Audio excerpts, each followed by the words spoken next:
All right, this game was supposed to start at 1 o'clock Eastern time, so we're getting going about 4 hours tardy due to wet weather, but we are officially now underway from Joanne Graham Field in Tallahassee. Kaylee Mudge at the top of the order once again for Florida State. One hopper to first, taken by Shannon Doherty. A couple of steps to the base. And on 2 pitches for Felton, 1 out. That's the way the game begins.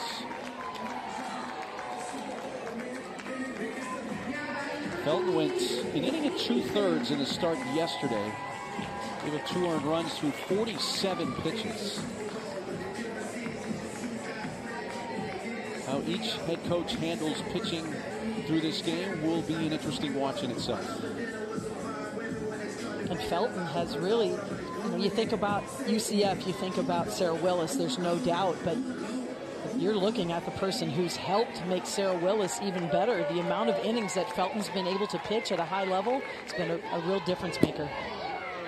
There's Jason Beecham, first pitch away, and obviously UCF watched the Chattanooga game with a very unusual offensive game for Beecham, who struck out a couple of times on curveballs from Chattanooga starter Peja Gould.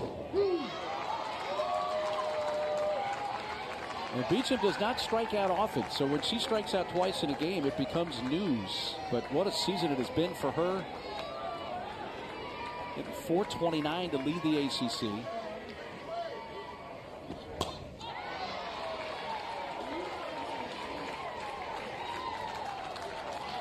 Looking at one of, if not the top freshman, true freshman in the nation this year. And you look at the season she's put together, it's one of the best seasons of anyone in the country, and she just happens to be a freshman. She's on the top 10 final list for both the NFCA Freshman of the Year and the USA Softball Collegiate Player of the Year list, the only freshman on that list. So an 0 for 3 night last night for her against Chattanooga with the 2 strikeouts. And she's barely in double digits for strikeouts for the season. So it's a rare occurrence. And I think what made it even more rare, Mark, was the fact that she was swinging at pitches in the left-handed batter's box. I mean, they were not competitive pitches. This could have been, this is her first NCAA tournament. Could have been a little bit of nerves, a little bit of over-anxiousness. Just very uncharacteristic performance from Beecham. She works the count full now, 3-2.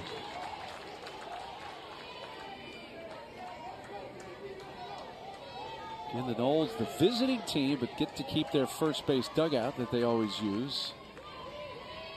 And of course the crowd heavily in favor of the Noles. That's deep right field, but well played by Chloe Evans, who had that measured all the way off the bat. Hit well the other way by Beecham on a line drive, but it's the second out. And that's where you can have a plan against a hitter like Beecham. Clearly the plan last night and today. Let's work her outside. Maybe give her a look low and in, something that's a ball, but then continue to work outside. But you have to be able to execute that plan against a hitter like Beecham. So far, we have seen that both in the game last night and today in her first at-bat. Caitlin Felton starts Kaylee Harding down and in for ball 1.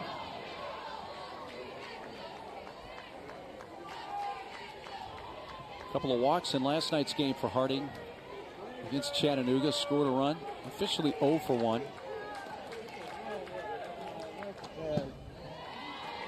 Coming off a couple of home runs in the ACC tournament last week in Durham. Made the ACC all-tournament team as well for head coach Lonnie Alameda.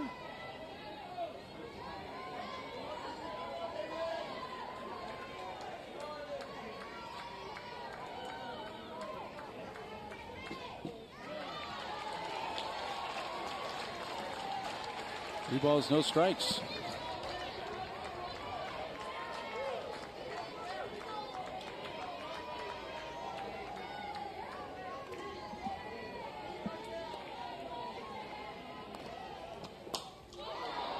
Green lighting 3-0 and hits it straight away center field. Back and caught by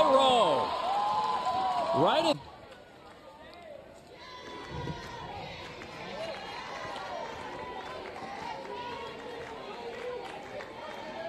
Mimi Gooden, 5'5" freshman, Milton, Florida. Last pitch May 10th against Georgia Tech in the ACC tournament, an inning and 2/3 of relief, and a 10-2 win.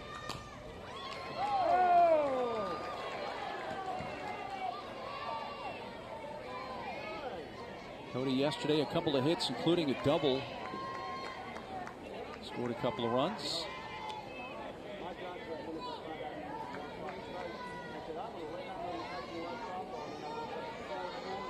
Started at third base in yesterday's game, eventually moved behind the plate and caught, and she's the starting catcher today for UCF. Well, Coach Cindy Ball Malone has really been struggling the majority of the season to find a leadoff hitter. And she's turned to Jada Cody here in the regional, and I just love the decision. She's their best hitter, their most consistent hitter, and by putting her in the one spot, she gets the most at-bats. And that's exactly what you want from your best hitter. You think, oh, let's put her in the 3 spot, let's put her in the 4 spot, get some people on in front of her. But I love that she's setting the tone at the top of the order.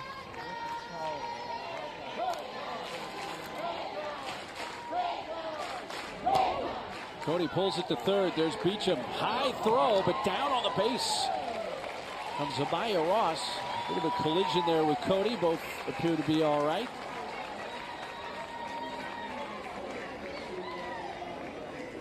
Well, Beecham had plenty of time to really move her. She got the ball quickly, but then threw it off balance. And this is what can happen. She had plenty of time to shuffle her feet toward first base, get her momentum going toward the base. And Florida State's very fortunate that they didn't throw the ball away. There's Shannon Doherty, who had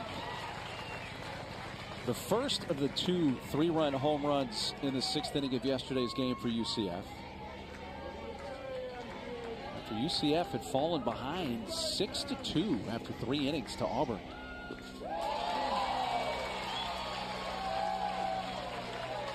Good and quickly ahead, 0-2.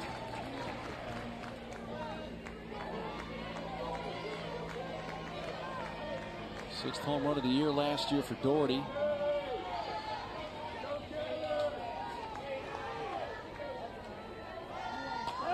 Pulled it down the left field side, foul.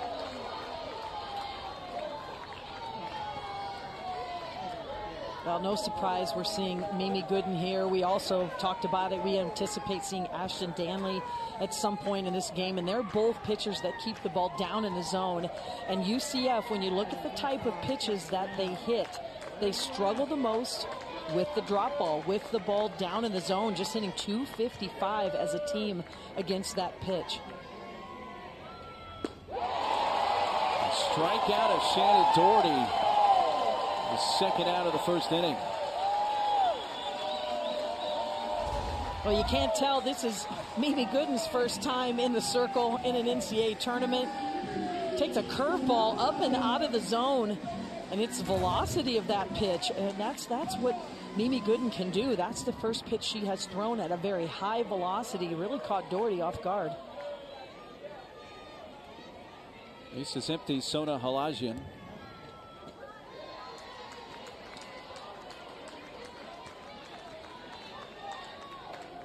Three-hit game yesterday for Halajian. The transfer from Cal. Excellent two-way player for the Cal Bears in Pac-12. That's Beecham. This throw well on the mark. And Joanne Graff, who the field is named after, and she has continued and created her own legacy with this program. A little bit of a tweak in the lineup for Lonnie Alameda from last night. He has Isa Torres in the cleanup spot, flipped her in Edenfield. You see the teams, the other three that have had 10 straight seasons hosting an NCAA regional.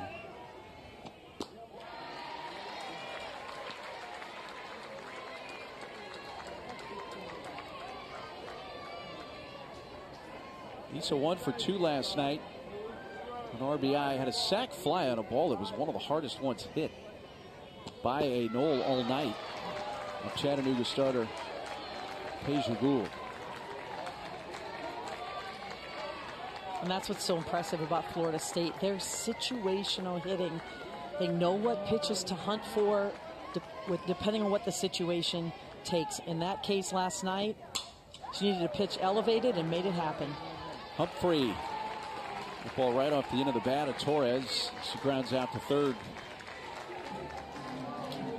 Caitlin Felton has set down the first 4 Florida State hitters of the game. You know, this Florida State offense, we talked about it at the beginning of the broadcast throughout the entire season. I mean, they have had some eye-popping numbers through the entire team. Just the amount of runs they score, their slugging percentage, the home runs, the stolen bases. But in the last few weeks, this is an offense that has really struggled.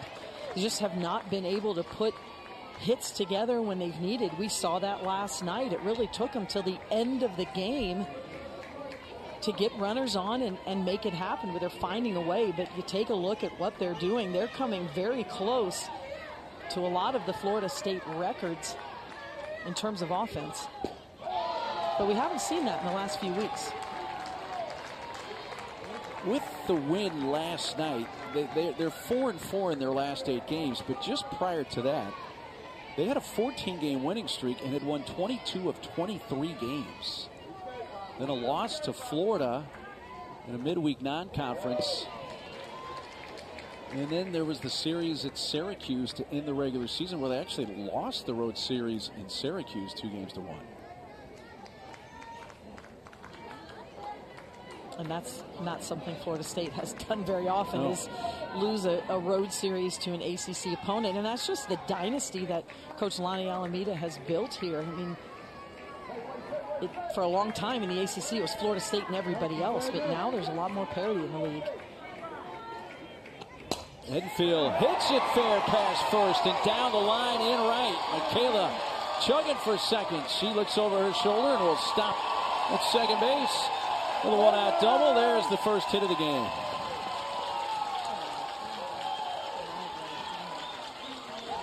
Her 10th double of the year. Well, Edenfield has been going to school against her other teammates. She sees this pitch down in the zone, and she meets the ball with her barrel low in the zone. And with her strength and her power and her bat speed, she's able to really spray that ball down the line for the extra base hit. Enfield at second with 1 out. And it brings up Evan Flaherty, who had the key hit for the Noles. And they come from behind 3-2 win over Chattanooga last night.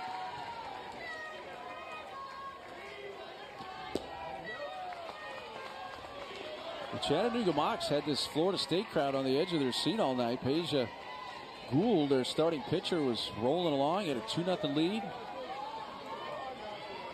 The sac fly by Torres made it 2-1, and then it was a 2-run triple for Flaherty in the bottom of the 6th inning. It gave him a 3-2 lead. That would be the final. Well, Peja Gould showed a lot of poise, just a lot of experience. And she was confident and calm under a lot of duress last night. Really kept the crowd out of the game the majority of the game. And a better second half than first half for Flaherty. You saw didn't start the season all that great, just over 200 in the first 27 games, but the last 30 plus have been spot on. Picked a second team all ACC honor a few days ago.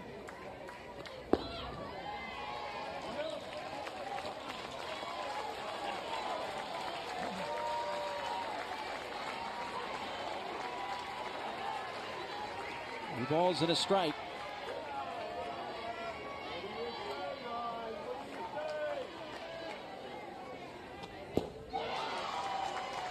Full count.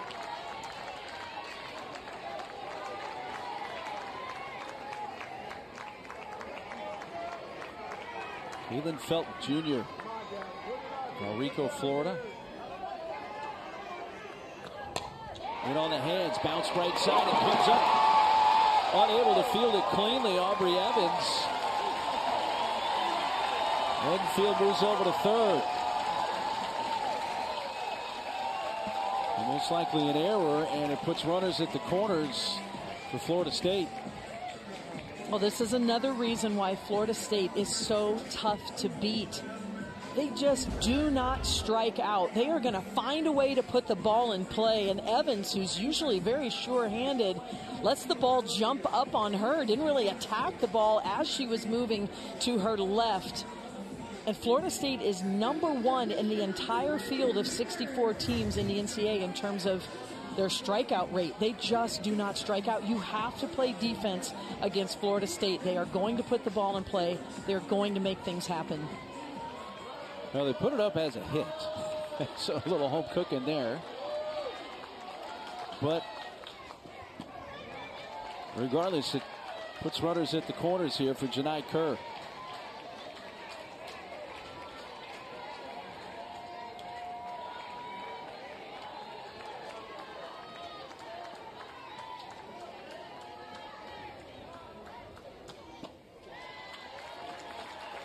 Two balls, no strikes. A couple of hits as you saw last night for Kerr.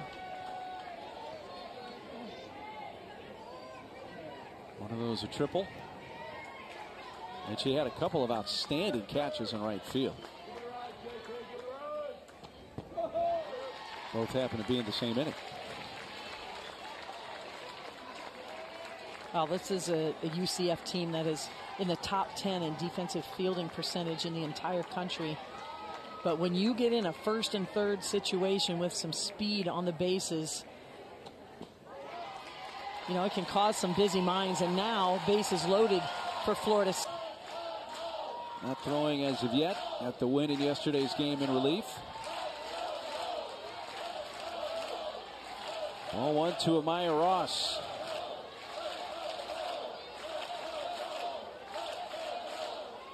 Chance here at the top of the second for the Noles to take an early lead.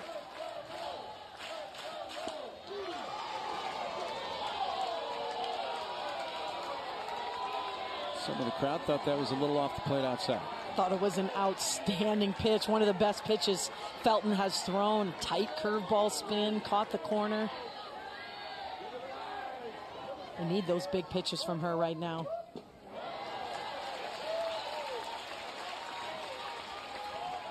Two balls and a strike with the bases loaded and one out for Florida State here in the top of the second in this winner's bracket game from Tallahassee.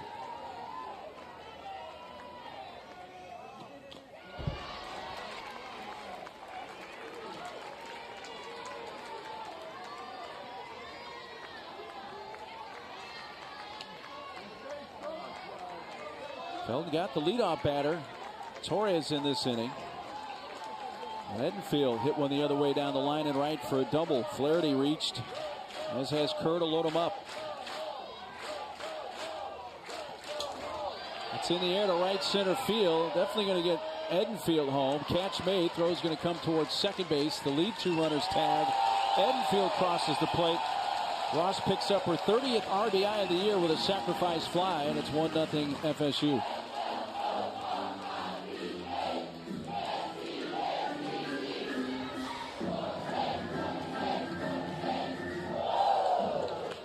Florida State always looking for that next 60 feet.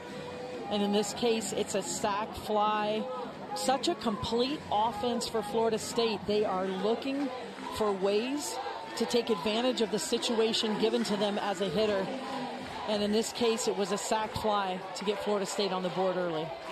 Allie Waycaser off the bench to bat in the 9 spot for Harp. Johnny Alameda made this same move in yesterday's game.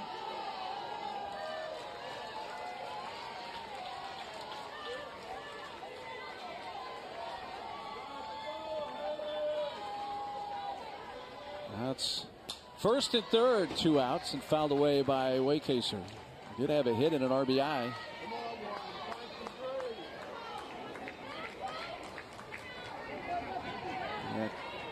Come from behind win over Chattanooga. Now, Janai Kerr was in motion on that pitch. I look for Florida State to continue to push the envelope here. They've got all the momentum.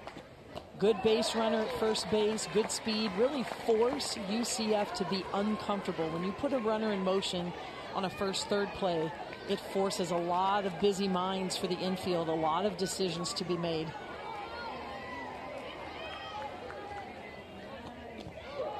That's foul, hitting the knob of the bat, or a hit by pitch. Plate umpire motions her to first. She didn't initially move towards first base, but says if you will direct me there, I will take my base.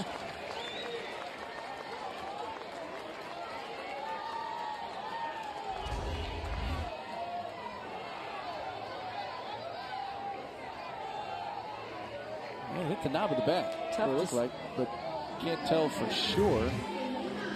But normally, if you're hit by a pitch, you're sprinting down to first base. A player reacts. You're yes. sprinting down to first base. No argument from the UCF side.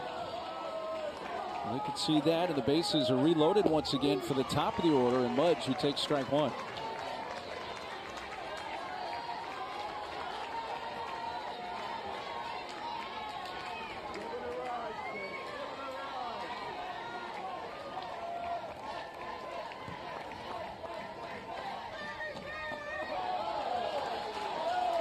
Nice pick up there by Cody, who had to slide to her left.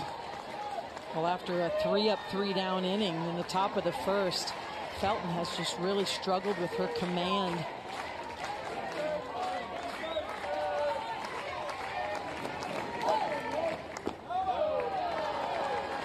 Just can't quite hone it in. She's trying all of her pitches. We've seen the screwball there. We've seen the curveball.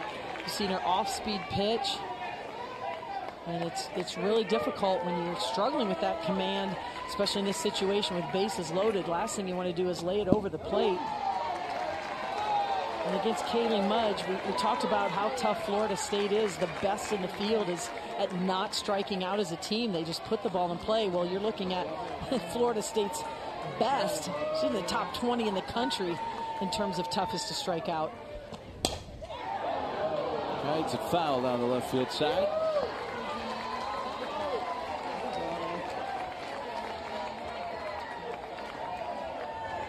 Kaylee rolled out to first, her first time up.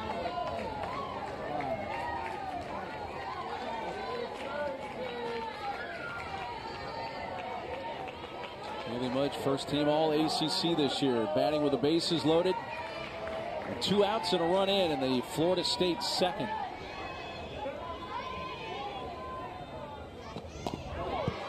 And that was right in on her off the plate inside. Somehow made some contact with that. That's just good hand-eye coordination, barrel control. That's a seasoned, experienced veteran. She's caught off guard a little bit by that low inside pitch. But just using her experience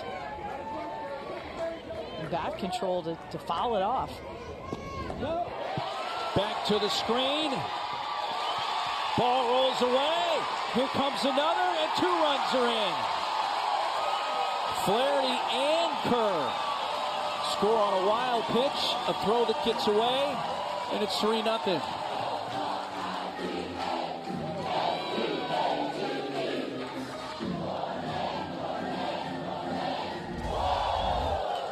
This is what Florida State can do to you. It's a wild pitch. They're going to score 1 run, but if you do not execute, if you are not sharp on defense with your fundamentals, catching and throwing, and the back up there, Doherty getting too close, their heads are on a swivel. They're going to take that extra 60 feet. They get 2 runs.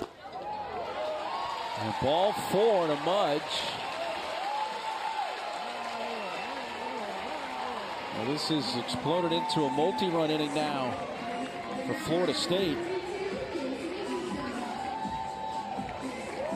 Wild pitch and a throwing error, allowing the 2 runs to score. Hey, she went a third of an inning. Gave way to Willis, who went the rest of the way. Here she inherits runners at the corners, 2 outs. Mudge aboard with Ray Kaser and Beecham at the plate.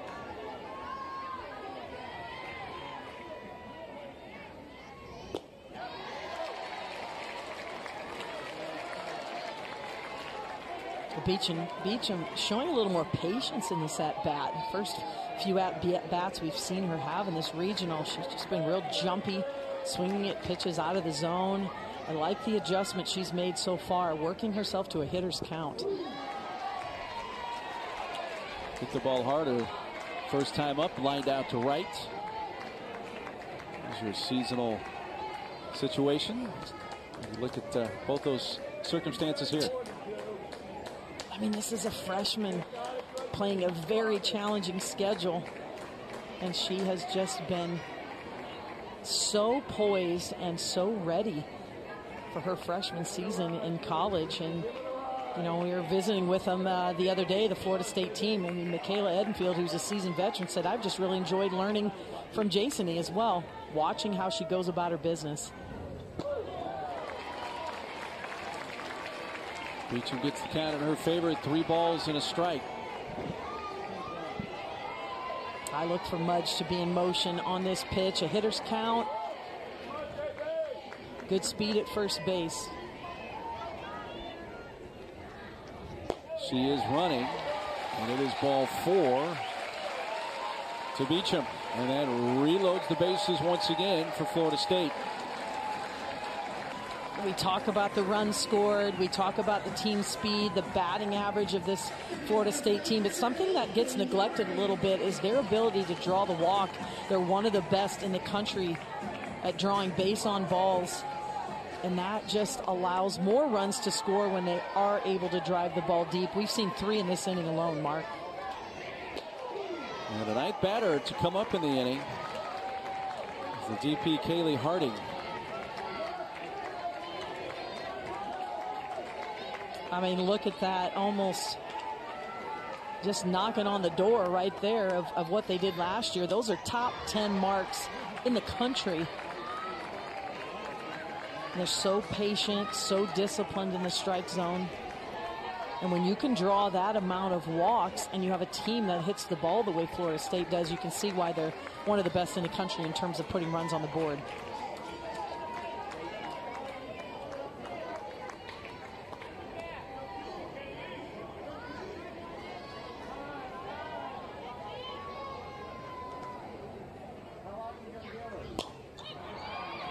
Play right side.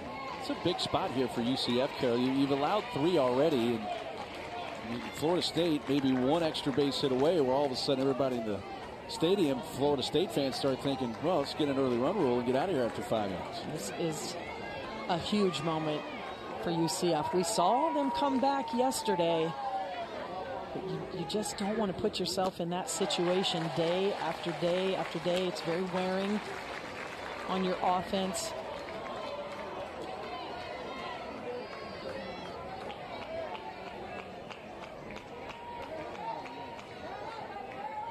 UCF pitching retired the first 4 Florida State hitters of the game, including Torres to begin this frame. That ball's hit hard to left. It is up and off the very top of the fence. It will score 2. Down to second goes Harding, who missed a grand slam by about a foot.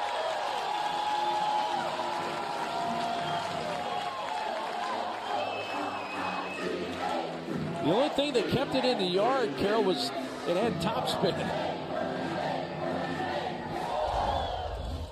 Well, Kaylee Harding has been an RBI machine throughout her career at Florida State, and it continues. Absolutely crushes this ball because she is on time and on plane with her barrel. And that ball got to the wall in about 2 seconds. Just missing a grand slam. But for Harding, she'll take 2 more RBI for her team and extend the lead. Well, UCF head coach Cindy Ball Malone came out, and she is wanting something reviewed here, and she pointed towards second base. At least that seemed to be the impression I got.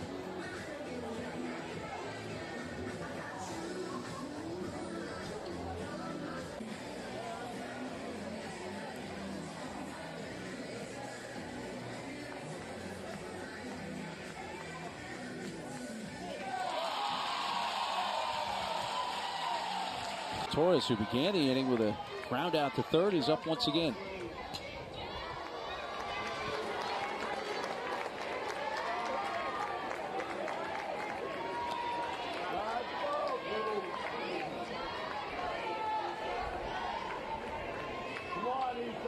big play in this inning that it was scored a hit off the bat of Flaherty, but they had what would have been the second out on that ground ball to the right side. Did not get it. It has extended the inning, and Florida State has made it hurt. And it's been a combination of free passes, the walks, the wild pitches, and on top of that, some key situational hits from Florida State. Ground ball to second, fielded by Evans, and out at first to retire the side. But 10 batters come to the plate, and Florida State scores 5 times. Speed team than power team, but they can make things happen too. But it foul by Chloe Evans. It's just the bottom of the second. UCF is the home team in the game, playing here in Tallahassee. So lots of opportunities to close the gap, beginning right here in the bottom of the second for UCF. Big game for Chloe Evans yesterday against Auburn. She was 4 for 4. Knocked in a couple, scored twice, had a double. She was a big part of an 11-run output, most ever in an NCAA tournament game for UCF in school history. And now she's 5 for 5 here in Tallahassee. She ropes one off the glove of Amaya Ross. There's a leadoff base hit for Chloe Evans.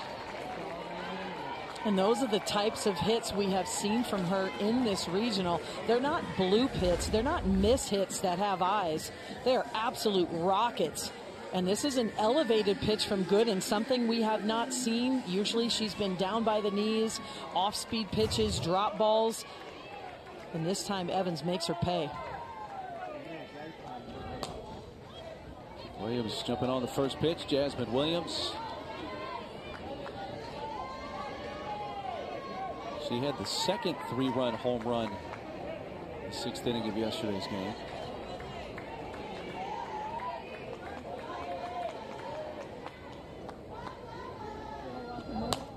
This is hit on. A couple of hops to Torres.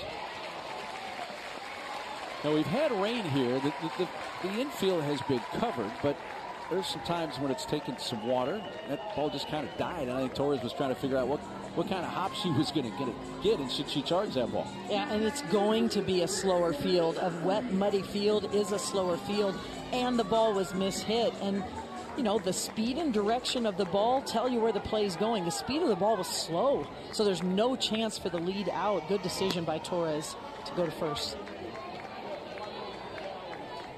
Stormy Kotzelnick, the hitter for UCF.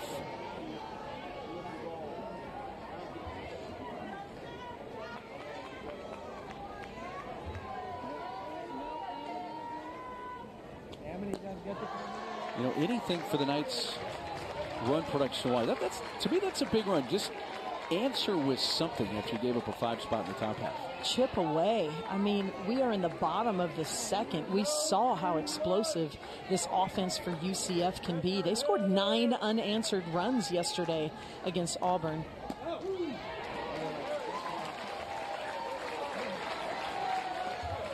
Kotzelnick like that call, shaking her head as she got out of the batter's box. Not a pitch she was going to swing at 2-0. That's the big rally hat on in the dugout. Enfield gives it a look, but it's up on the roof.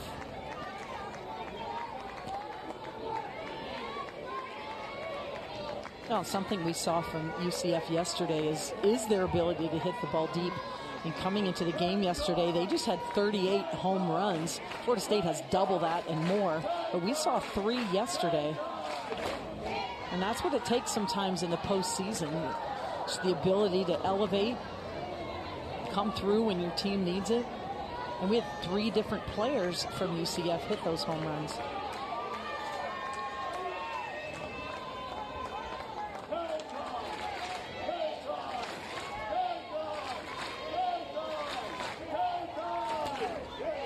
This may stay in play and will near the coach's box for Jason E. Beecham.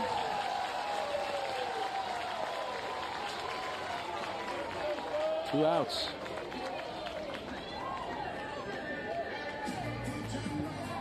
I like what I've seen from Mimi Gooden after giving up the absolute rocket, loud hit to Chloe Evans. She's had 2 miss-hit balls back-to-back. The ground ball to Torres and the weak fly ball to Beecham. And that's what you want to see from your pitchers. You know, what are you going to do after you give up a big hit? After you walk a batter, you might hit a batter. What are you doing to really prevent that big inning? And she's stayed focused and come back with 2 quick outs. Humphreys takes a strike. This is the third baseman, Sierra Humphreys. She had one of those 3 home runs for UCF in yesterday's win.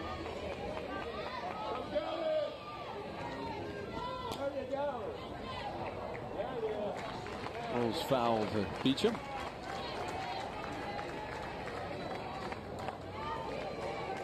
Humphreys, all Big 12 freshman team this year.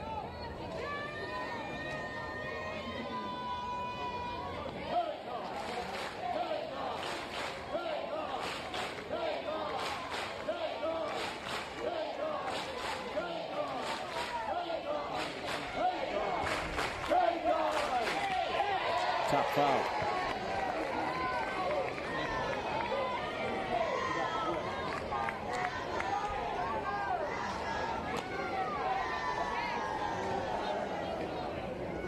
Humphreys trying to make something happen, get the Knights on the board after Florida State scored 5 in the top half.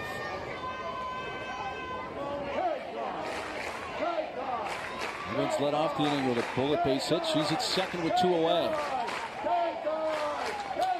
Slow roller charged by Torres. Issa's throw in time. Mimi Gooden works around that leadoff hit by Chloe Evans after 2 from Tallahassee. This pitch strike. Angelina DeVoe got the final out of that second inning. She's already the 3rd different pitcher for UCF. Enfield got the rally going with a double with 1 out last inning. She grounds to third here. Humphrey throws in time.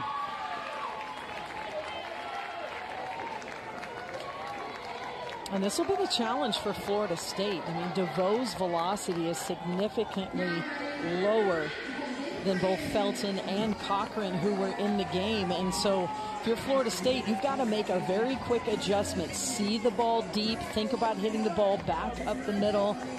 What happened with Enfield there, way out on her front foot, way out in front, pulled the ball to the third baseman, an easy out.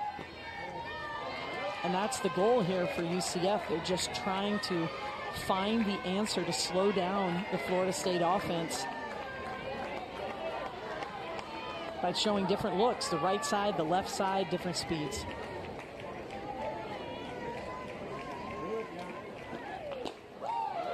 Ball inside to Flaherty. An infield hit for her and a run scored in that 5-run second. And of course the big RBI triple to knock in the go-ahead run in the 3-2 win over Chattanooga last night.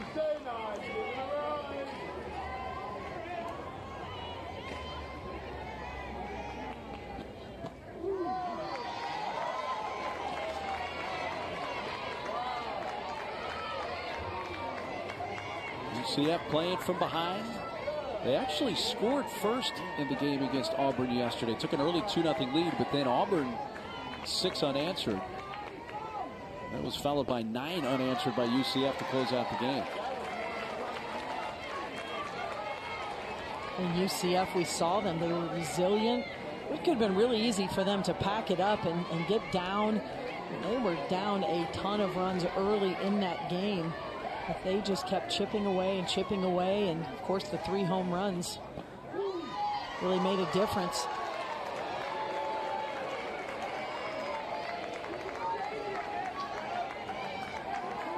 Full count. A couple of 3-run home runs late in the game yesterday for UCF. There is ball 4. 4 hours later than we anticipated. This was supposed to be a 1 o'clock start. Turned out to be 5 o'clock. The hope is to get all 3 games that are scheduled today in. Now, there's a possibility that may not happen.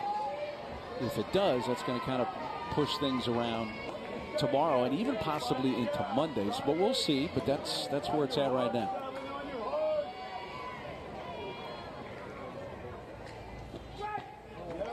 On this day is such an emotional day for these teams. I mean, whoever can win this first game, especially this game, the winner's bracket game, you set yourself up for success. You go right into tomorrow while all the other teams fight it out to get back to playing you tomorrow, and then you only need one win to get to Super Regionals. I always call this the money game because it's worth so much emotionally.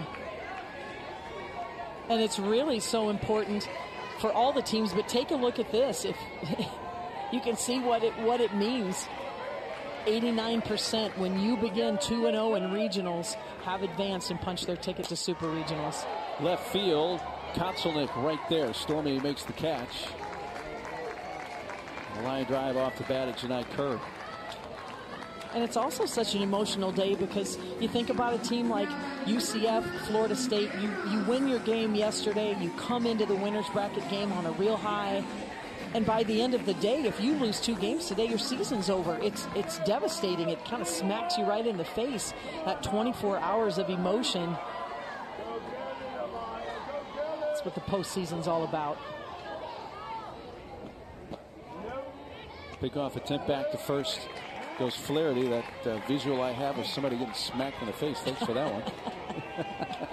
Hey, I've been through that. It feels like it. You know, I've had the pleasure of winning this money game and going to Sunday, and then when you lose today after coming in on a high, you got to fight your way back in. And we'll talk about this a little later, but in our first elimination game, whoever can emerge out of that, they've got the momentum from a win as they enter their second game of the day. And they're coming in on a real high, and whoever loses this game has to get geared back up to win tonight. There's just a lot of emotion that goes in to Saturday, this particular Saturday of the regionals. Flaherty took off with the pitch there. It was fouled off. Maya Ross. I'm just happy we're playing, even though it was 4 hours later than we were supposed to. You and me both, and every fan here, and all the teams on the field. Ross looks to bunt. Fouled it off of her foot. Well, she's such a fast base runner, really has elite speed. Kind of committed too soon for that pitch. It was not a strike, and she wasn't able to pull her bat back. She still was just going for it, and unsuccessful because that pitch was so far out of the zone. Down the right field side, this could be trouble, but it lands foul. A couple of feet. Chloe Evans, the right fielder, giving it a chase.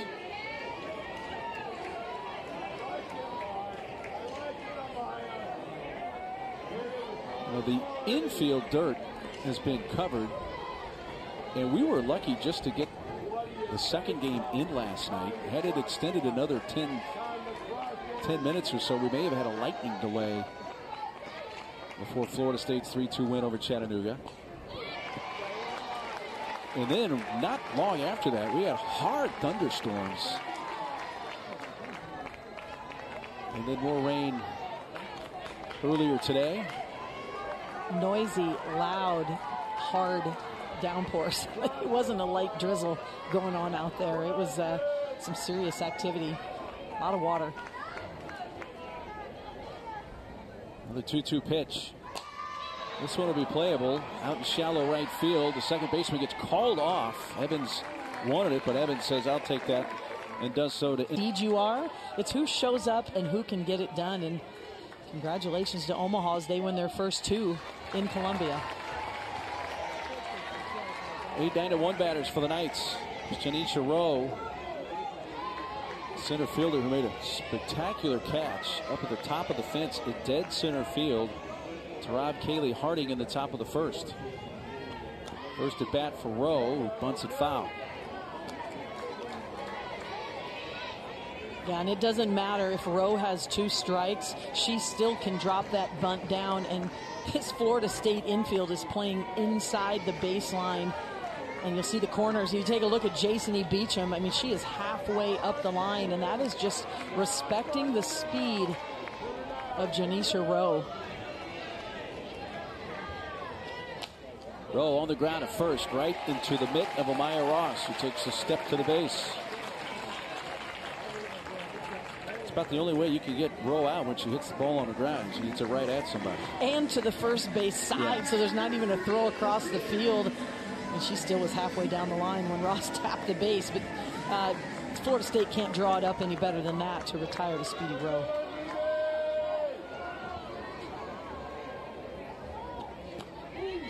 Strike one from Mimi Gooden. True freshman getting the start. Her first ever appearance in the NCAA tournament.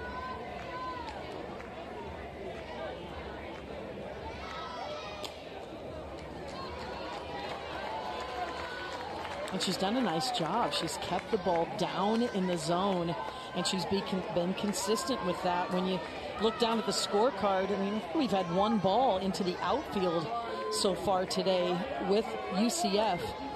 And yesterday, that was a different story. We saw a lot of fly balls, 3 of them that went out of the park. But when you do a deep dive of UCF and the pitches that they hit well, they hit a fastball well, hit a curveball well, but that drop ball has given them fits. It's given them trouble. Just hitting 255 as a team. There's Beecham. Couple of ground ball outs and 2 away in the UCF third.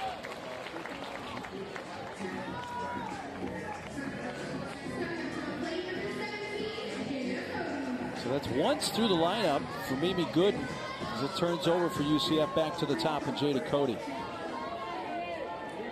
And the only base runner the first time through was Chloe Evans' base hit to lead off the second. Gooden throws another first pitch strike.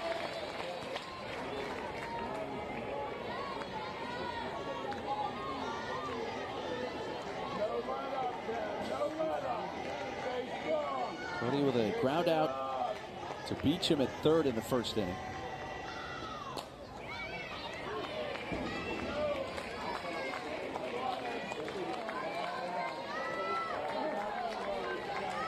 No balls, 2 strikes.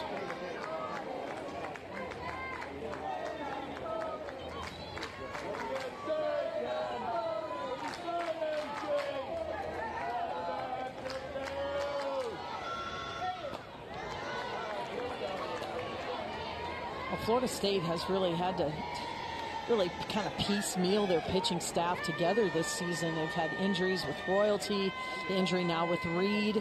Ashton Danley's been a freshman who's been really relied upon. These quality innings from Mimi Gooden, who just continues to develop as a freshman. Beecham snags it. Couple in her direction. Lonnie Alameda. Hey, let me kind of encompass the entire regional so far. What you've seen from your offense, the come from behind win over Chattanooga in the first handful of innings so far today. Yeah, I mean, it's just gritty this time of year. I know we talked about it earlier when you came in the office, but just super cool to see how good softball's been. You know, you got a lot of mid-majors getting after it, and they're good teams, and they were a good team. She was a good pitcher yesterday. This is a gritty team. You know, 5 runs is nothing, you know. Like, this is a good team. It's postseason. So I think gritty is the word, and just however you can get 60 feet, get 60 feet. Well, Coach, I don't know if you see what I see, but I think the sun is coming out here in Tallahassee, which makes us all happy. But you've got you've got a pitching staff with a lot of options, and yet in the winner's bracket game here, you hand the ball to your right-handed freshman. What went into that decision, and how do you feel about her performance so far? Yeah, she's been great. I mean, defense has been great too. But you know, as a freshman, keeping some good composure, and she's been in big moments all year. Now she's been big moments, and you know, pitch by committee has kind of been a thing for us, and I'm just really proud of them and their growth, and you know, you can see the synergy in there, and they're doing some great things on defense too. We're all trying to be gritty this time of year. Thanks, Coach. Thank you. Coach Lonnie Alameda, Hall of Famer.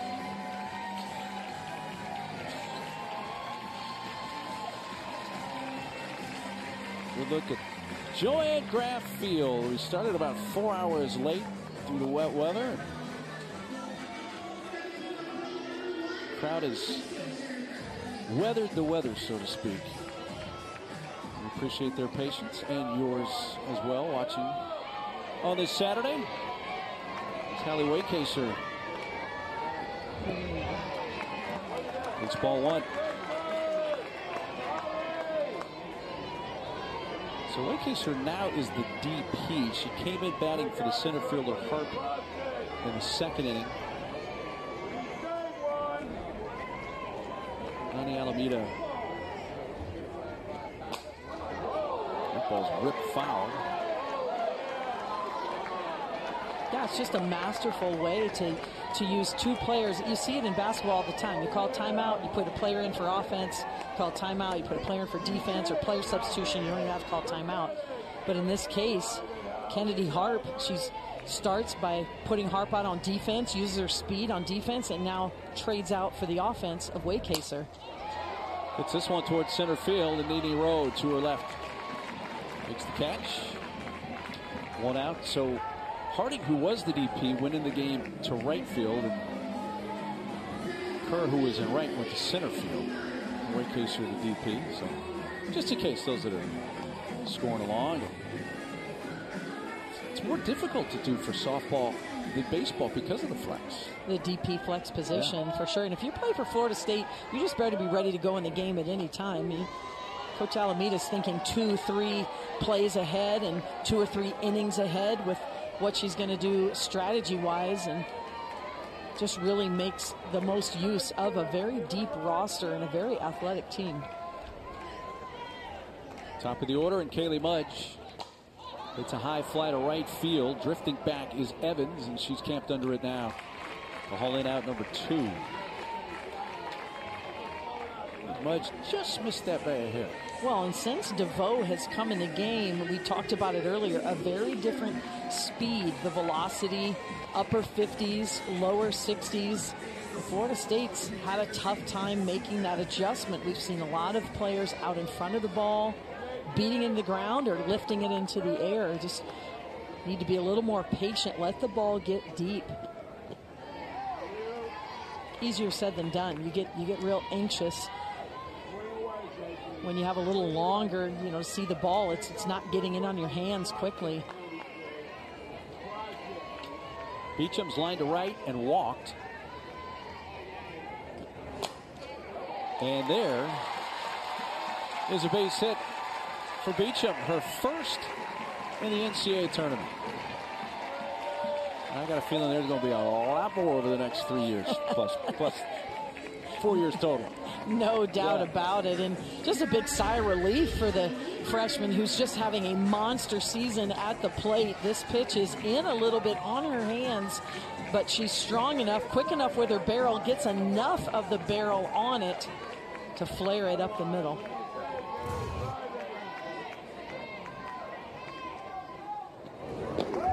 Haley Harding now the right fielder.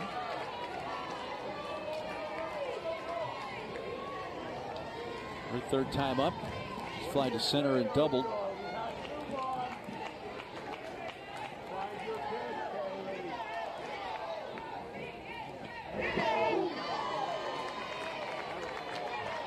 Oh, misses. 1 ball, 1 strike.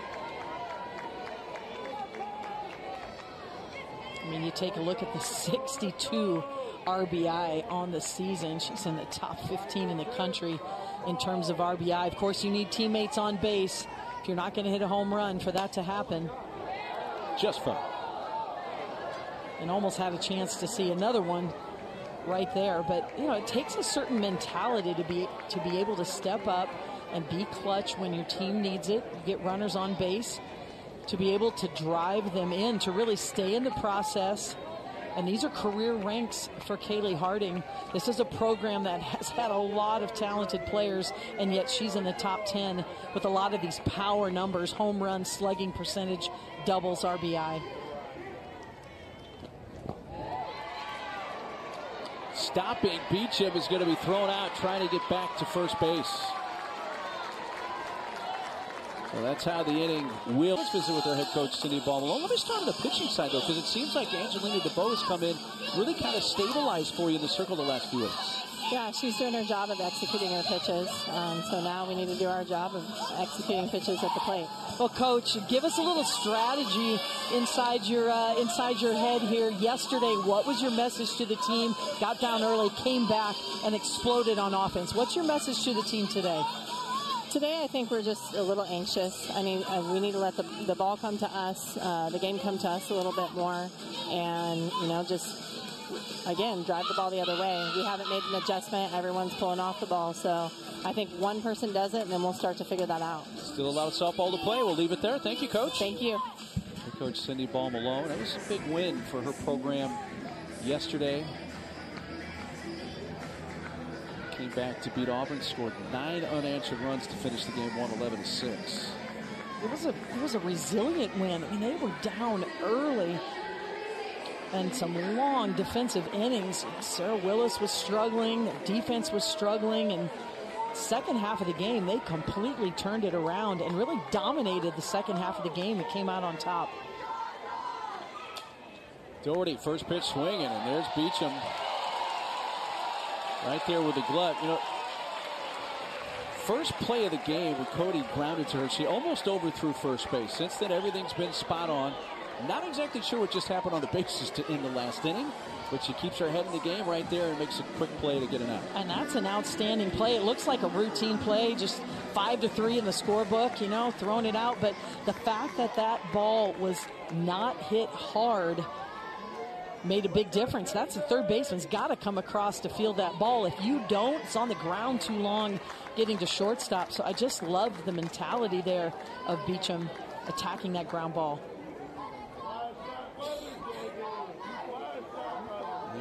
Because right now, all of the outs for UCF. And there's a ball up the middle, but right to the second baseman, Flaherty. And a good adjustment there by Halasian, because Gooden does not have that velocity, that tempo on the ball, and they are out in front of it. And everything is going to the left side of the field for the right-handed batters, and you could just see her with her, she started to mention it to us in our in-game interview, but that's become very important. Looking for that adjustment from her team. Because right now, all UCF's doing is feeding the infield defense of Florida State, and this is one of the best defensive teams in the country, and they're just playing a little catch out there on defense. Chloe Evans has the lone base hit. That was a leadoff single in the second. She's been the only base runner at this point for UCF. And if Florida State can get this type of quality performance from Mimi Gooden, just every inning that goes by, she's just getting more outs for her team. That allows Ashton Danley, who's been a big part of the Florida State pitching staff of late, gives her a chance to get a little more rest if needed late in the game, or again, you look ahead to tomorrow, later tonight. Evans jumps on that one and hits it high and foul down the right field side. Kind of tomahawk that one. She wasn't going to get cheated on that one. I think that was kind of the definition of swinging out her shoes. You hear it a little bit. She took a hack. Why not? She's got 5 hits in this series so far, in this regional so far. Exactly. She's 5 Keep for swinging. 5. 4 for 4 yesterday, 1 for 1 today.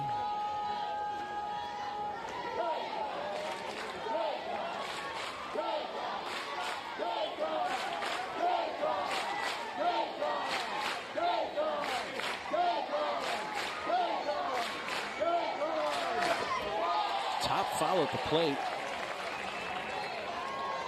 He came back and got a little piece of our plate umpire, Matt Dial, too. Nice crowd on what's, at least earlier in the day, was a very rainy Saturday. That sun that you saw peek out didn't stay out for long.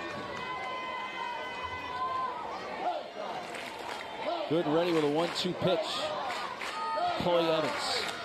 Ground ball right side, gathered. And Flaherty throws her out. 3 ground ball outs on their home field. Kaylee Harding was batting when Beecham was thrown out on the bases to end the last frame. So Harding leads off here and takes a strike.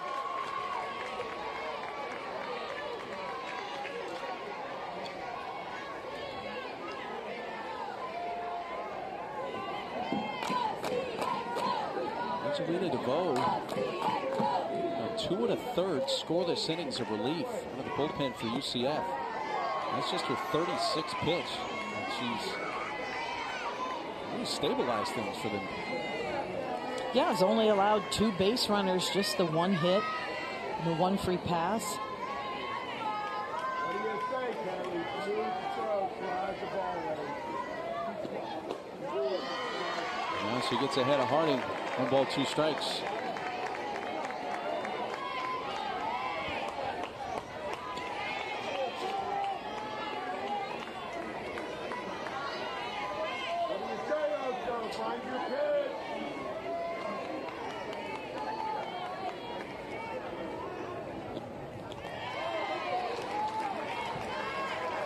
We talked about it earlier, but just how disciplined Florida State offense is. We know they're in the top 10 in the country in scoring, team batting average, slugging percentage, hit a lot of home runs, but it's the walks that's really the X factor, the difference maker. They're also one of the top teams in the country in drawing walks. So when you get a lot of those free passes on ahead of those runners on base, and you actually hit the ball, not this time for Kaylee Harding, you score a lot more runs. First strikeout for DeVoe. Defending champs. As of now, they are rolling right along into the regional final. Lisa Torres batted twice in the 2nd inning. Started it and finished it.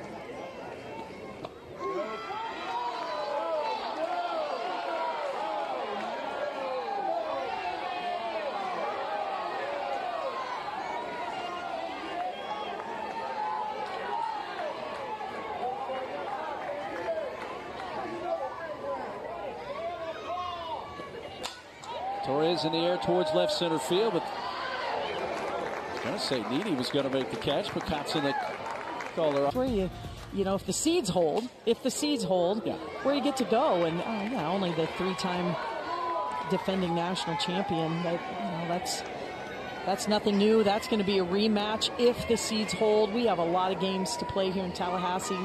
Still some games to play in Norman, but that would be a rematch of the Champ Series a year ago in Oklahoma City. 2 outs, base is empty. Kayla Edenfield doubled and scored 1 for 2. And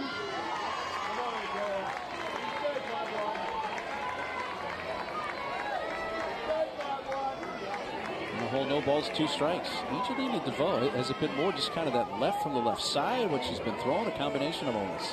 It's just a different look, different speed, much slower tempo.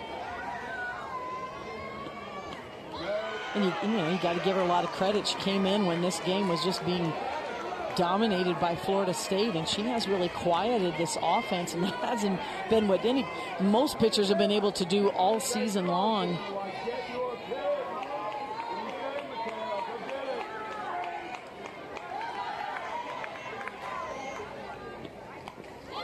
Just got a piece of it to Edenfield to stay alive. You know, she's only pitched 28 innings coming into this game today, and you know, sometimes it's that element of surprise. You can catch people off guard, not really preparing. You're preparing for a Sarah Willis, you're preparing for a Felton, you know, and all of a sudden here comes DeVoe. She's done a nice job. Carson, California. In her 4th season with UCF, she's a senior. And both of the pitchers in this game, it just goes to show you, you do not have to throw 65 to 70 miles an hour to be successful at this level. If you don't throw with that velocity, then you need to have quite a bit of movement, you need to be crafty. And that's what we're seeing really from both Gooden and from DeVoe. Strikeout completed on the throw down to first base. 2 Ks in the frame for Angelina DeVoe. All the scoring came in the Florida State second. He scored 5 times. True freshman Mimi Gooden. Look at the breakdown. 10 ground outs of the 12 outs that she has recorded. And I tell you what else that has done to stymie the UCF offense. Not only is she just rolling ground balls and feeding her defense, defense is playing well behind her. UCF has really hung their hat this season on their team speed. They have 72 stolen bases on the season. That's second in the Big 12. And this is a team that likes to create chaos and havoc on the bases. But when you're just rolling ground ball outs, you can't get enough base runners to get into your game, which is putting runners in motion, stealing bases.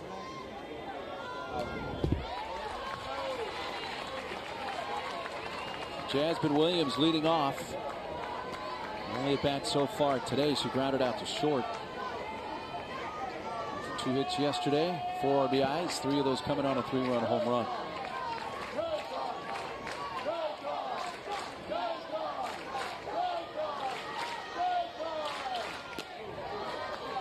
Two.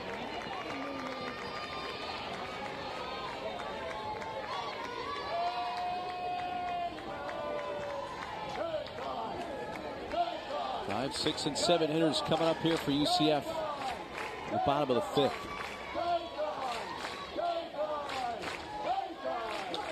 There's a base hit. And that gets past the right fielder Harding and all the way to the fence, and that allows Williams to wind up at second base.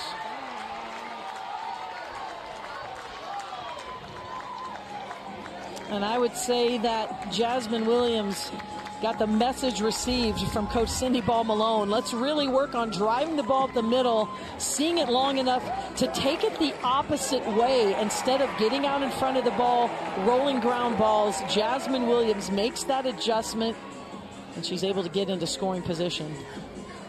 Her 6th double of the season.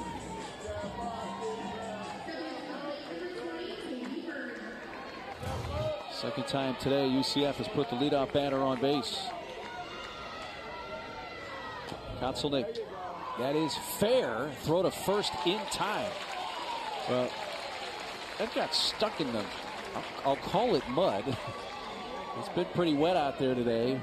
The ball just came to a dead stop right at the edge of home plate. And Edenfield picked it up and threw her out at first. Yeah, still a productive out there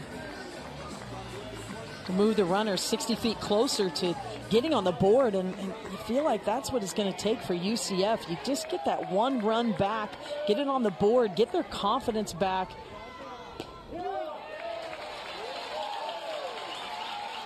Strike 1 to Sierra Humphreys. Williams at third with 1 out.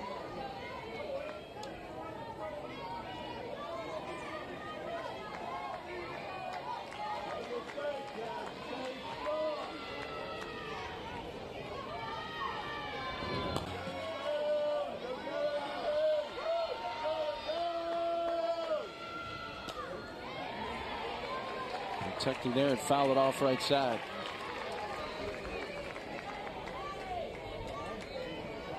All Big 12 freshman team this year for Sierra Humphreys in her true freshman year. Centennial High School in Corona, California.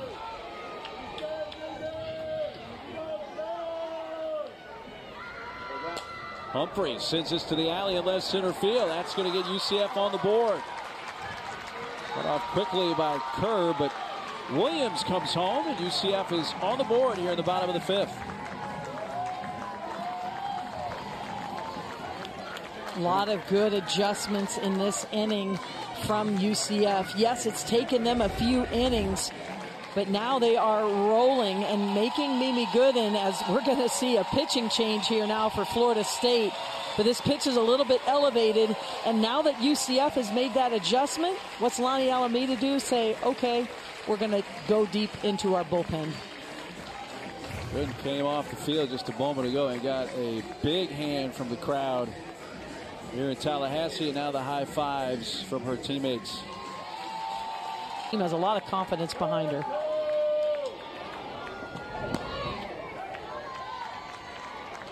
Nene Rose at the plate for UCF.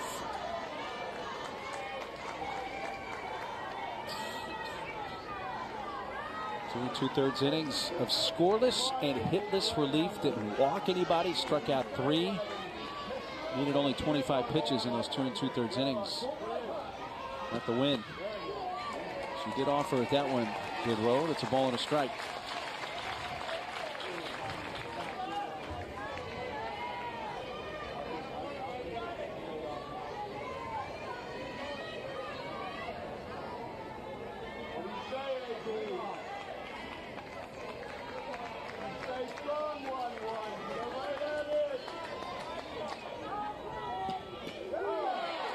Runner goes. Throw goes into center field. Kerr there to back up. Humphries gets her 8th steal of the season, and all Edenfield can do is kind of smile a little bit when she airmailed that. I don't think she was going to get Humphries anyways. She was just caught off guard too. Watch how long she sits in her squat. She just really stays down and then realizes, oh, the runner's going. And in the minute you hesitate as a catcher, that's just time for the base runner. And in that situation, I mean, Florida State just caught off guard. You're relying on your dugout to let the runner know you're going, and it looks like we're going to have a video review here.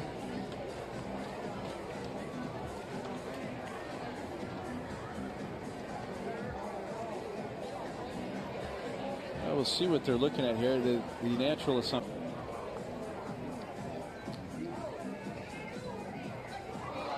Did not leave her. So a steal for Humphries. 8 for 8 in the stolen base department. Well, and Florida State defense doesn't have a lot of weaknesses, but they've only thrown out 4 would-be base stealers all season long.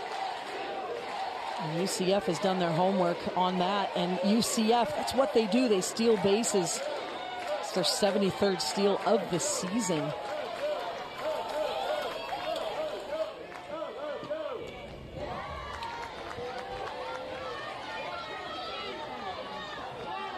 There's a runner at scoring position. Humphries at second, still only 1 out. In the UCF 5th, they have scored here after Williams' leadoff double and the base hit by Humphries.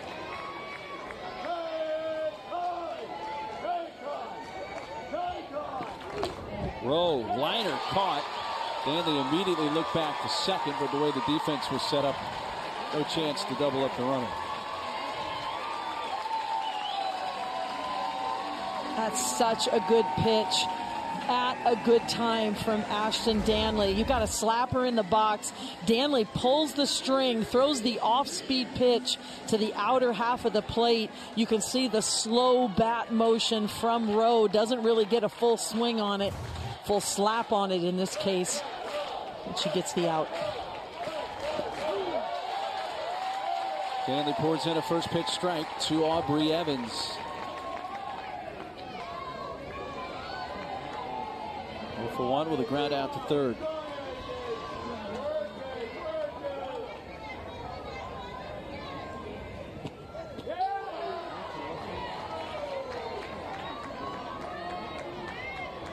It's a big run out at second base if UCF can chase it home with 2 outs here. Yeah, you just felt like you have to get 1 before you can get to 5, and just kind of a big sense of relief over there for UCF, but 2 would make a huge difference. And I like the adjustment they made against Gooden. It took them a very long time to really sit in there and drive the ball the opposite way. But it's this constant strategy, point, counterpoint from the coaches. Bring in Danley. Evans into left field, base hit. They're going to hold her at third base as Mudge came up with it quickly. A wise choice there by Sydney Ball Malone. Hold Humphries at third, but now it's runners at the corners.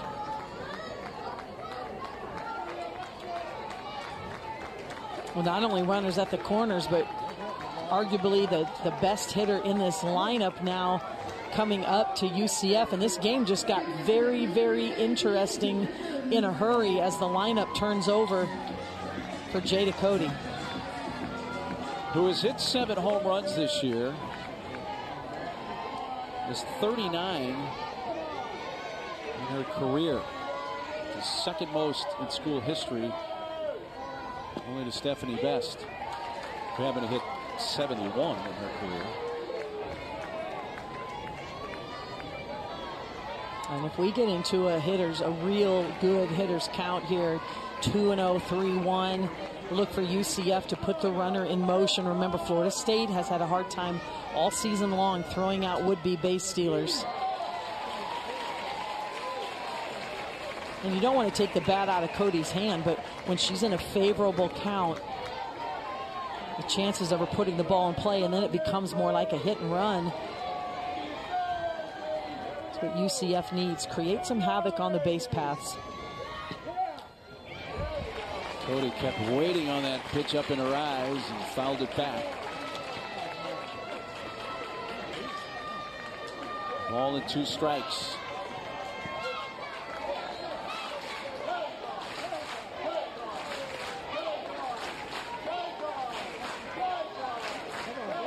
Run in here in the UCF 5th. They've got a couple runners aboard here with 2 outs. Cody got under it, a high fly, left field, waiting on it. Mudge makes the catch right near the foul line. Damage, the debris, everything we have seen here since we've been in town for this regional, the tornadoes that came through town and damaged certain parts of town as well as part of the campus here at Florida State. FAMU south of us took some damage as well, but happy everything is good. She wasn't around, thankfully, when that tree came crashing through her bedroom. And just, you know, we've been here now for a few days, and it's just, it's unbelievable, even though we've been around campus and, you know, haven't been able to venture out too far within the community. Just the amount of debris around the campus and the amount of trees down and the amount of buildings damaged, it's just, it's heartbreaking. Yeah, locals, from what I hear, have said it's the worst damage to Tallahassee since Hurricane Kate back in 1985.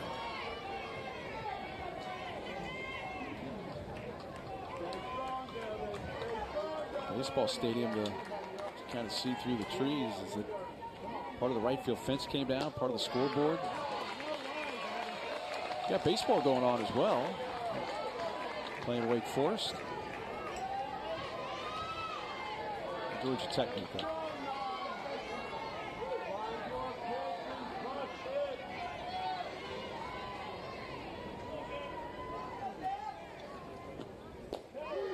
Strike on the inside corner to Flaherty.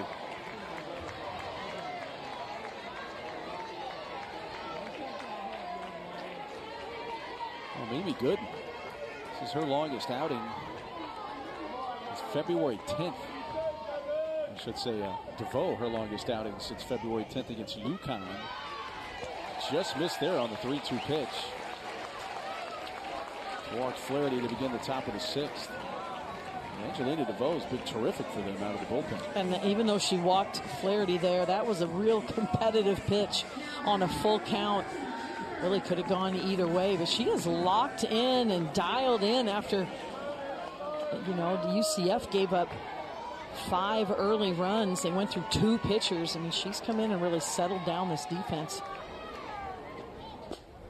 Which is important for several different reasons here, Carol. Not only keeping her team within 4 runs as it is right now, but if they are unable to come back and do have to play perhaps later tonight or tomorrow in an elimination game, they have not used Sarah Willis in this game. And she would be fresh if they need her in an elimination game. And Felton is their clear number 2 pitcher all season, and you know, she went, well, maybe 1 time through the lineup so far today, so, you know, got a lot of different options. Jedi Kerr set it down and in. Florida State's just so disciplined. I mean, they just do not give in. And when you're a team that likes to hit, I mean, this is a Florida State team that can score a lot of runs. They drive the ball deep. They have over 80 home runs, 85 home runs this season. I mean, this is a team that likes to swing. And hitters like to hit. Hitters like to swing. And yet this Florida State team does not give in. If it is not a good pitch to hit, if it is not in the strike zone, they are so disciplined. come into this game with over 200 walks. DeVoe pours in a 3-0 strike.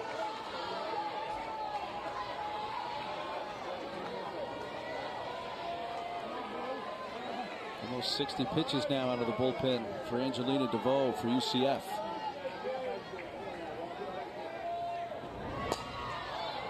In the air to shallow left field. Stormy Kotzelnik trots in to put it away. One gone in the FSU sixth. And that was even a hit and run called by Florida State. They like to run as well. But sometimes when you're struggling against a pitcher, if you can take that decision making, should I swing or shouldn't I swing, out of the hitter's hand, and they know they're swinging at the next pitch and the hitter's count, a lot of times that can help a hitter. Pickoff throw back to first from Cody.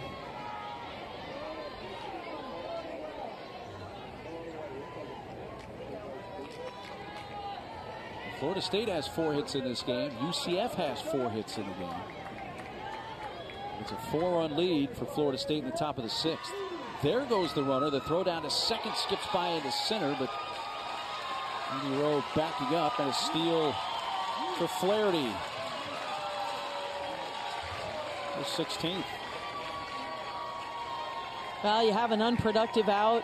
Nothing happens. What's Florida State do? Well, we're just going to make something happen here and steal a base to make it productive and get to scoring position. There's just so many ways that this offense can do damage. Ross sends it towards Rowe. Nini to her left makes the catch. Tagging Flaherty. Throw's going to come into third a little late. UCF does record the second out, but now Flaherty is at third.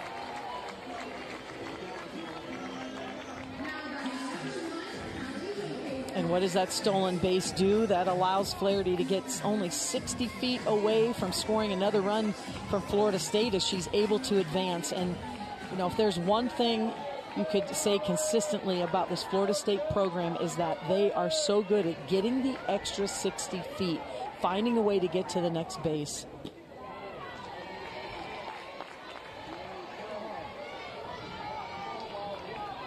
DP Hallie Waycaser. Hit by pitch. Scored in the second. Flied to center in the fourth.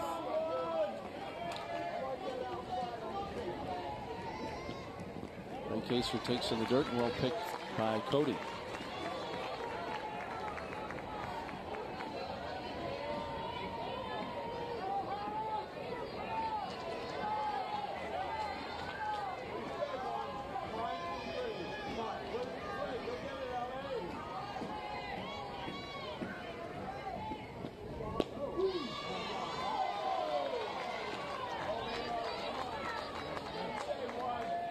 Balls and a strike.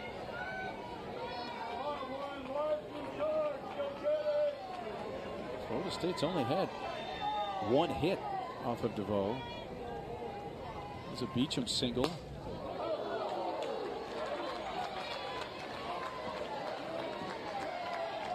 And really, she's just done a nice job of spotting the corners on both sides of the plate. She's made it really tough to hunt one side or the other, or sit one side or the other. She's just been able to move it in and out. Just real good command today.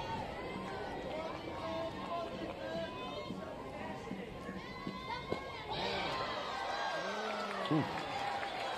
Tough pitch to take on 2-2, and it's a full count.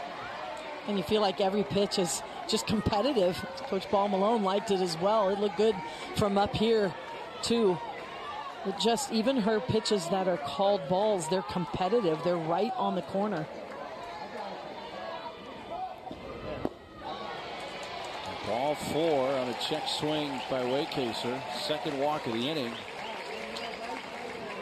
And the Knowles now with runners at the corners. Waycaser's going to come out here.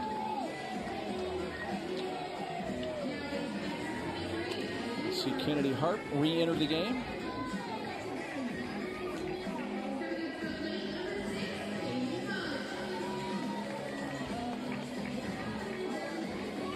And I'm Florida State. I'm having Kennedy Harp get down to second base on the first pitch. No need to waste any time there. Just one of the best base stealers on this team.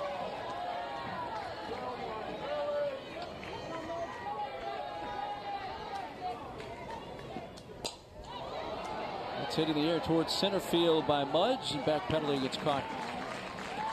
Janisha Rowe, a couple of runners stranded. A skill in my wheelhouse, and just very impressed, Gabby. And leave it to our director, Kirby Kander, to get somebody on staff that he doesn't have to pay. He just has to feed him, Alpo or whatever Dash's favorite dinner is these days.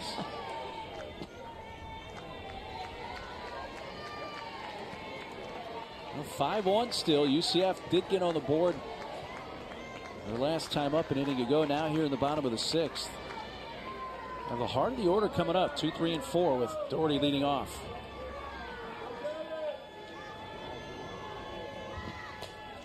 Hit towards the middle, one bounce, gathered by Torres. Throws off the glove of Ross. It was a little wide up the line, but it didn't look like Ross was coming off the base. Trying to keep it from getting away and just trying to stay on the base. But for UCF, the leadoff batter is on. Yeah, Torres goes a long way to get this ball and has time to get herself squared up, but her momentum is still going toward right field. But that's a ball that needs to be caught by Amaya Ross. Just is not quick enough with her glove to secure the ball. Well, this has popped up into the glove. Devin Flaherty. He did assess an error on that, but on the throw by Torres. But I'm with you. Hit the glove on the first base. First error of the game charged to the Noles, and that's only the 7th of the season. Charged to Torres. A true freshman, along with another true freshman, Beecham, playing on the left side. It's so good over there. Well, yeah, 643 charts does a statistic called defensive run save, DRS, and Isa Torres is second of all of the shortstops in the field of 64 at defensive run saved. 6.74 runs per game, so that is just very uncharacteristic of her. As you mentioned, it still could have been caught. That's a play that she typically is, going to make it really difficult not to catch. Just throw it right to Ross. But Isa Torres, as a freshman, has really made a difference in this Florida State defense at the shortstop position. Bunted over Bedingfield, who reached up with her bare hand and kind of bumped into the plate umpire Matt Dial. She's just having some fun with him, but the crowd, I think, is giving plate umpire a little grief for not getting out of the way a little quicker, but that's hard to do. And I just love that, what are you going to do if you're Edenfield? She's been in this position so many times, and he says, I'll get it next time.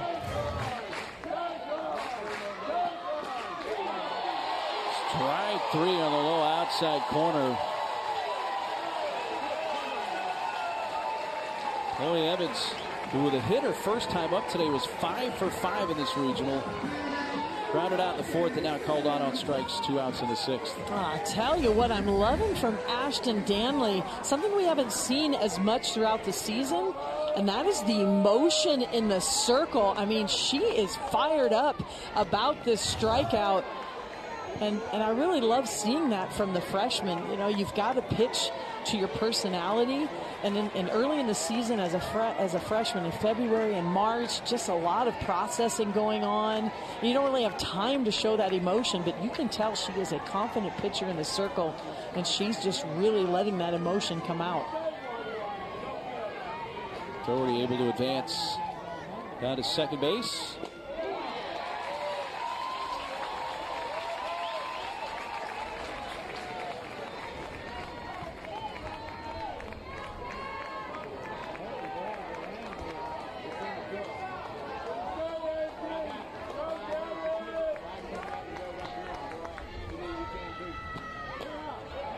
Popped up on the infield, and Torres says, I'll take that. She does retire the side. Take a look at their hitting style, and it's very, very close. And I tell you what, if she can have a career that comes close to what Kirby Puckett had throughout his career, she can be very happy. So we asked Jason a couple days ago, have you heard of Kirby Puckett? She had not, but she's not certainly the first in her age group to not know the Hall of Famer from the Minnesota Twins. But when you told more to her about him, I said, so do you care if we make that a comparison? She's like, yeah, great, go for it. And he just went for it. That was awesome. I see exactly why you say that, though. Yeah, and I said, you know, go to Google, read about him. You're going to like that. It's your homework for the night. And not only was Kirby Puckett a great player on the field, Hall of Fame player, but as the fans in Minnesota will tell you, off the field was an awesome citizen of the Twin Cities.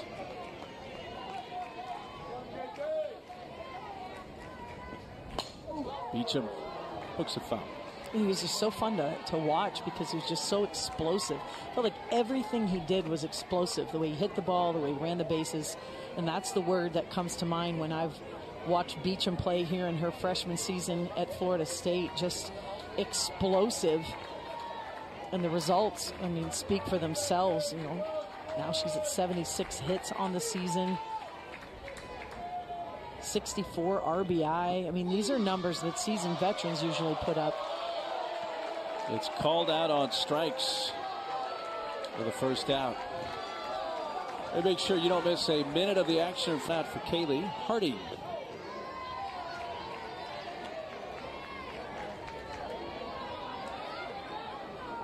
Kaylee with a 2-run double back in the second. That's really been the big hit, and it was nearly a grand slam. Hit a line drive off the top of the fence and left.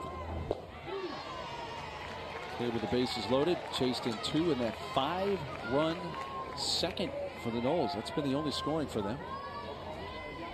Elimination game coming up next between Auburn and Chattanooga. The Tigers getting ready.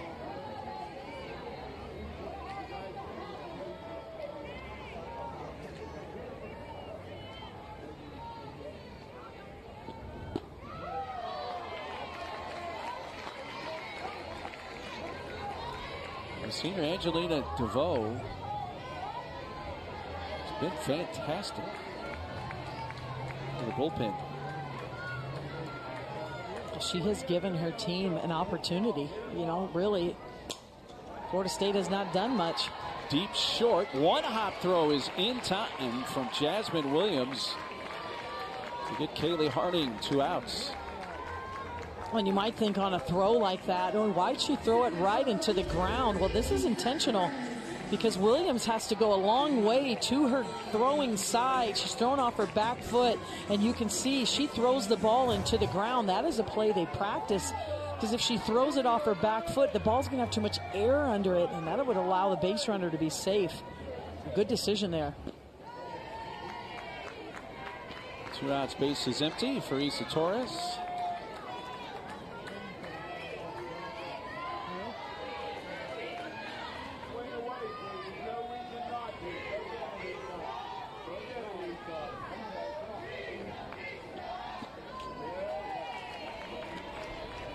Balls, no strikes.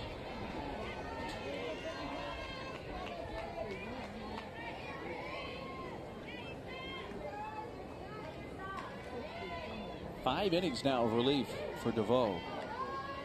Has not allowed a run and only 1 hit in those 5 innings. And now she gets back in the count with a strike, 2-1. And remember, this is one of the best scoring offenses in the country, and not against Angelina DeVoe. She has just picked and nibbled at the corners. That's to first, knocked down, and time to pick it up for Doherty to retire the side. Last chance for UCF. They have the 6, 7, and 8 batters for UCF with Stormy Kotzelnick leading off.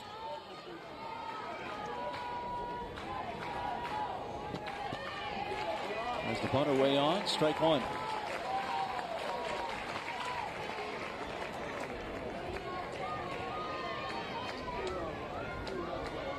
Lee came on in relief with 1 out in the 5th. So she's gone an inning and 2/3 of scoreless relief.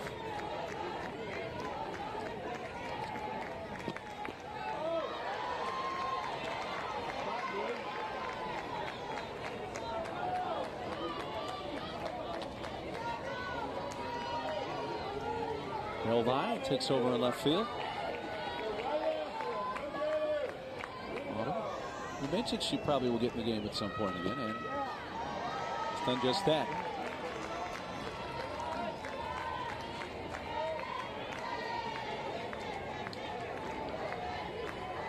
Councilnick 0 for 2 today.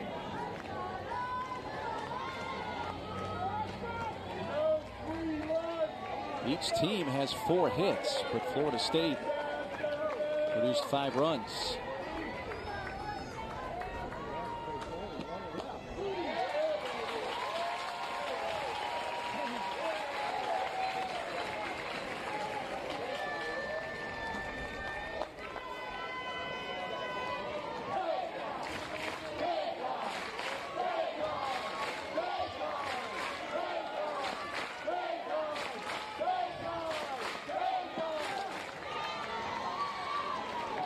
Take it to a full count.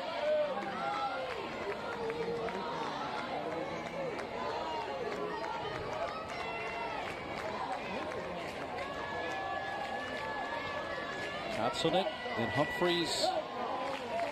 Nene Rowe drew up. 3-2 pitch from Danley. Ball 4. First walk handed out by Ashton Danley, and see if that's how the rally starts for UCF. A leadoff walk. Well, you take a look at that and you see how important it is not only to get a little more rest and head into Sunday where you only need one more win to get to Super Regionals, but you take a look at that. 89% of teams that have advanced to Super Regionals since 2005 have gone 2-0 to start the regional. The veteran leaders, they have tons of experience in the postseason. They can feel the moment. Ashton Danley gives up her first walk, goes 1-0 on the next hitter. They call a timeout, make sure everybody's on the same page. And Danley promptly throws a strike to Sierra Humphreys, whose RBI base hit in the 5th knocked in the lone UCF run.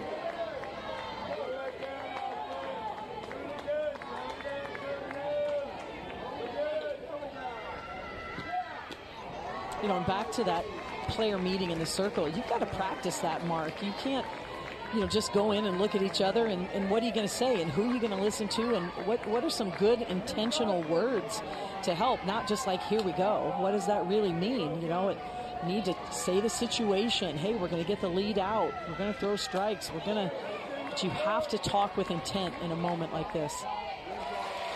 Kerr makes the catch, fires it in, keeping Kotzelnick at first, and that is the first out of the bottom of the 7th.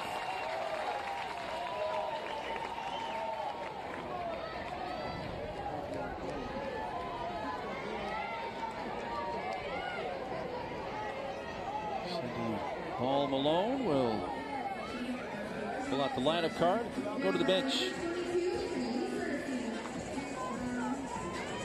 Kennedy Searcy will bat here.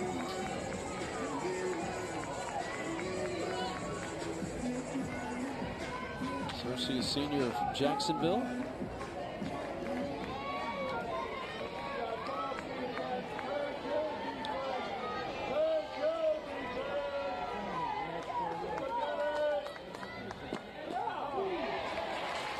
Well, and you understand this pinch hitting situation. Rowe, certainly one of the fastest base runners, short game specialist for UCF, but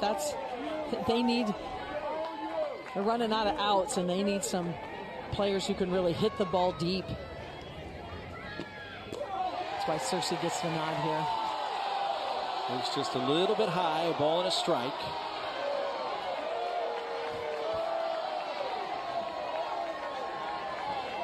Crowd still umpiring. A lot of umpires wearing maroon. Garnet, I should say. Searcy, two-time All-American Conference first teamer, hits it back to the circle, and a double play ends the game.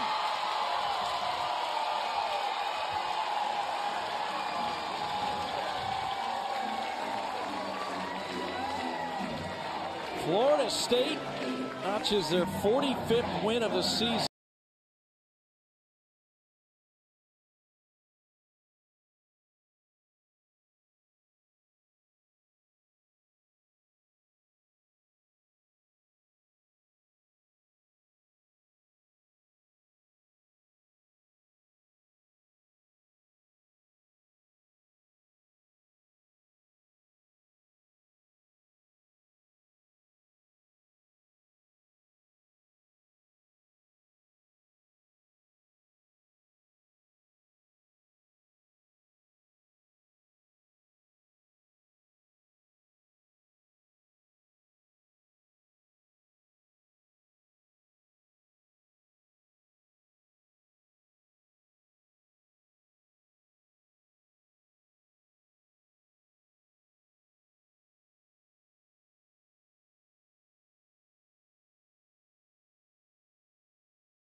team has a lot of confidence behind her.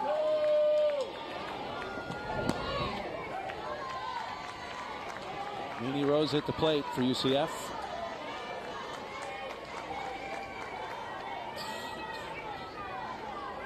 Two 2/3 innings of scoreless and hitless relief. Didn't walk anybody. Struck out 3. Needed only 25 pitches in those 2 2/3 innings. Not the win. She did offer at that one. Did Rowe. It's a ball and a strike.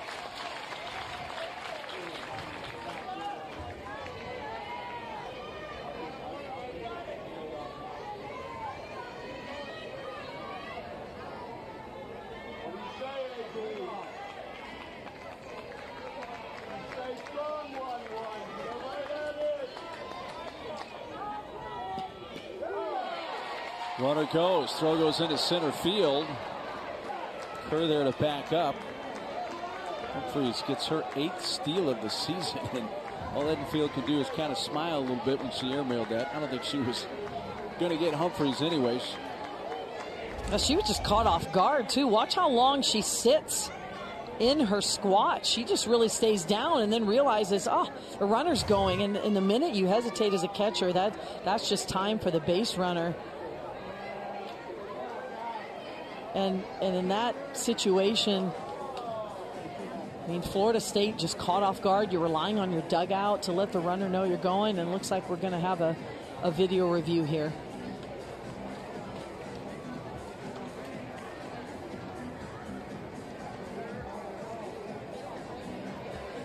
We'll see what they're looking at here. The natural assumption